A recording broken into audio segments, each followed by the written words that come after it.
I'm waiting for the dishwasher delivery people to come. It should be a GE company. It's a Whirlpool dishwasher. My old dishwasher is made by Maytag, and that's a Whirlpool.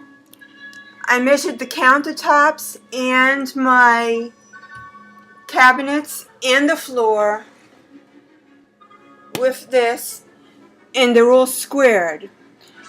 So the only thing that's going to make a difference is how they adjust the legs. And the appliance that they're putting in is supposed to be the same specs.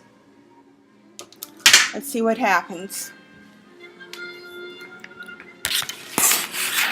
The problem is that their maneuverability space is 1/4 of an inch less than they're used to doing.